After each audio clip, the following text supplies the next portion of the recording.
Hello दोस्तों, स्वागत है आपका हमारे यूट्यूब चैनल सम्राट एजुकेशन में। दोस्तों, इस वीडियो में आप लोगों को बताने वाला हूं बैक्टीरिया के बारे में। तो दोस्तों, इससे पिछले वीडियो मैंने आप लोगों को वायरस के बारे में बताया था, तो आप लोग जाकर वो वीडियो देख लीजिएगा। डिस्क्रिप्शन उसका लिंक भी मैं दे दूंगा और इस वीडियो में आप लोगों को बैक्टीरिया के बारे में बताऊँगा। तो दोस्तों, इस वीडियो में बैक्टीरिया के बारे में आप लोगों को बैक्टीरिया की खोज कैसे हुई, जीवाणु बैक्टीरिया की प्रकृति क्या है, बैक्टीरिया का सामान्य लक्षण, बैक्टीरिया का परिमाप, बैक्टीरिया की आकृति, बैक्टीरिया का स्ट्रक्चर और उपयोगी बैक्टीरिया के बारे में आप लोगों को बताऊंगा। तो दोस्तों, आप लोग वीडियो पूरा देखिएगा और वीडियो अगर अच्छा लगे तो वीडियो को लाइक कर दीजिएगा, चैनल को सब्सक्राइब कर लीजिएगा और अपने दोस्तों को भी शेयर कर दीजिएगा। इस चैनल पर बीएससी एग्रीकल्चर के सभी विषय की तैयारी कराई जाती है और बायोलॉजी के इंपॉर्टेंट टॉपिक को भी बताया जाता है। तो चलिए स्टार्ट करते हैं। बैक्टीरिया खोज कैसे हुई। तो बैक्टीरिया खोज सन 1676 ईस्वी में हॉलैंड के एक वैज्ञानिक थे, एंटोनी वान लीeuwenhoek, उन्होंने किया था। इन्होंने सबसे पहले दांत की खुरचन में इन जीवाणुओं को देखा था। दोस्तों, इन्होंने एक सूक्ष्मदर्शी बनाया था। अपने सूक्ष्मदर्शी में इन्होंने सबसे पहले दांत के खुरचन में इन जीवाणुओं को देखा था, तो उन्हें सूक्ष्मजीव कहा। दोस्तों, ये बैक्टीरिया का नाम पहले बैक्टीरिया नहीं था, सूक्ष्मजीव पहले इसे एंटोनी वान लीeuwenhoek ने कहा था, इसे सूक्ष्म जीव कहा। और दोस्तों, अब देखते हैं इसका नाम बैक्टीरिया कैसे पड़ा। दोस्तों, उन्होंने सूक्ष्मजीव कहा, इसलिए इसे एंटोनी वान लीeuwenhoek को जीवाणु का पिता मतलब फादर ऑफ बैक्टीरियोलॉजी भी कहा जाता है।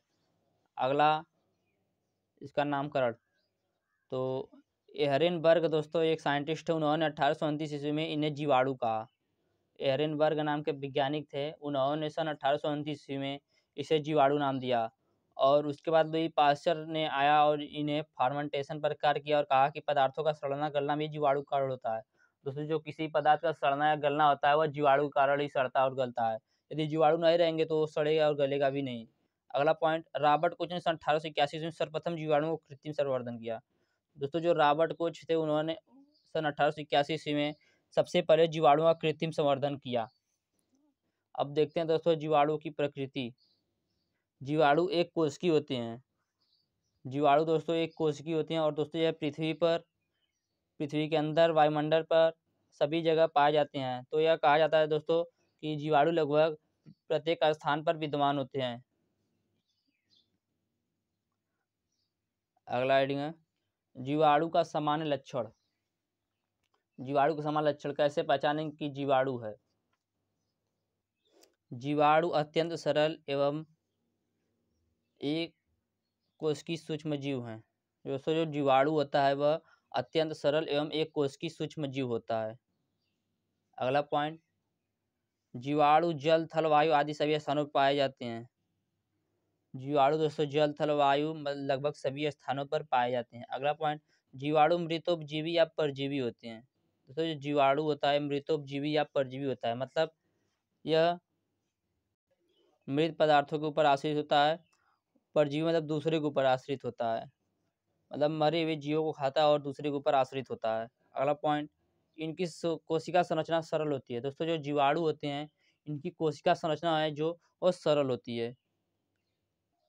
यह 80 डिग्री तापक्रम पर भी पाए जाते हैं। जो दोस्तों जीवाणु हैं 80 डिग्री तापक्रम पर भी पाए जाते हैं। अगला पॉइंट, जीवाणु 70 यस प्रकार के राइबोसोम में पाए जाते हैं। जीवाणु दोस्तों जो हैं वह 70 यस प्रकार के राइबोसोम में पाए जाते हैं। अगला पॉइंट, जीवाणु का परिमाप, आकारिकी। जीवाणु अति सूक्ष्म होते हैं तथा इनका आकार भिन्न भिन्न होता है। सबसे छोटे एवं सबसे बड़े जीवाणु में काफ़ी अंतर होता है।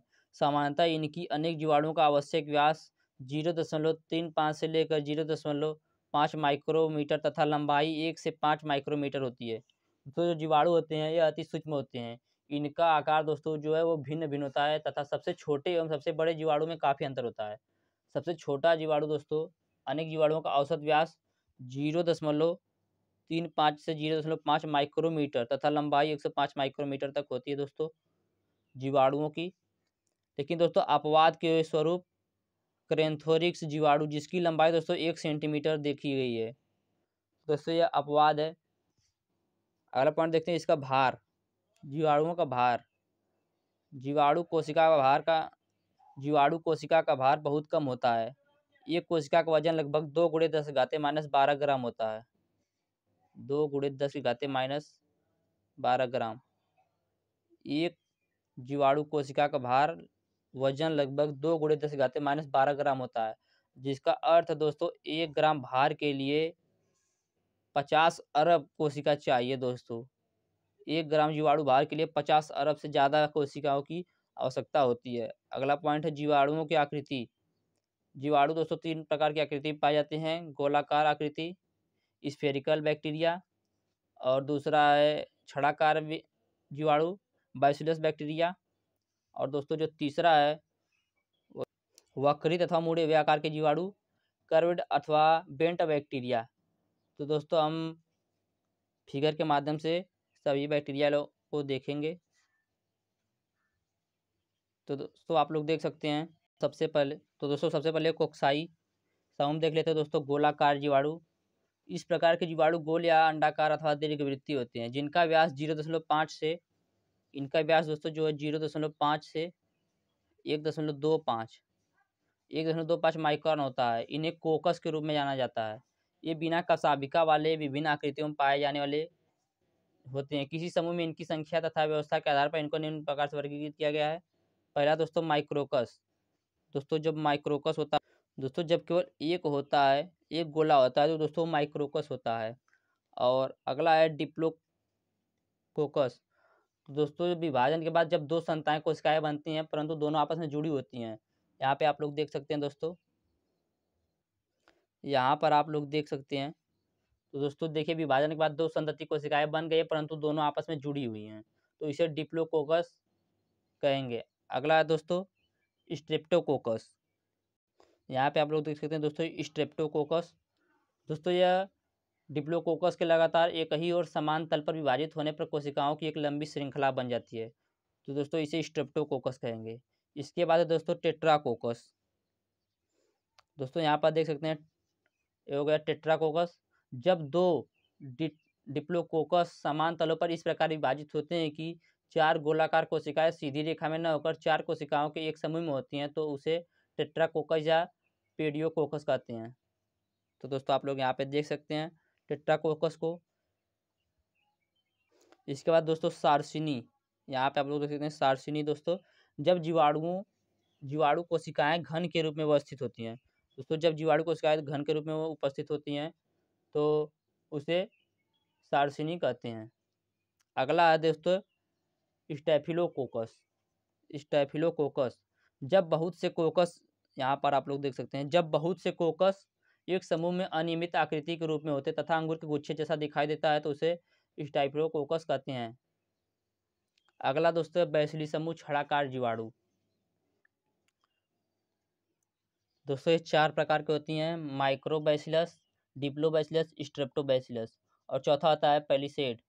तो माइक्रोबैसिलस देखते हैं जब एक कोशिका होती है, जब दोस्तों केवल एक कोशिका होगी तो इसे माइक्रोबैसिलस कहेंगे। दूसरा डिप्लोबैसिलस। जब छड़ाकार कोशिका में 2 विभाजित हो जाता है और दोनों एक दूसरे से अनिश्चित समय तक जुड़ी रहती हैं तो उसे दोस्तों डिप्लोबैसिलस कहेंगे। अगला है दोस्तों स्ट्रेप्टोबैसिलस। विभाजन के बाद ये श्रृंखला बना लेते हैं। दोस्तों यहाँ पर देख सकते हैं विभाजन के बाद ये श्रृंखला बना लेते हैं तो इसे स्ट्रेप्टोकोकस कहेंगे। अगला दोस्तों पेलिसेड। जब एक दूसरे समानांतर खंभ के रूप में चिपक जाते हैं, जैसे दोस्तों इस फिगर में उसका नहीं दिया है। अगला देखते हैं दोस्तों स्पिरल्स।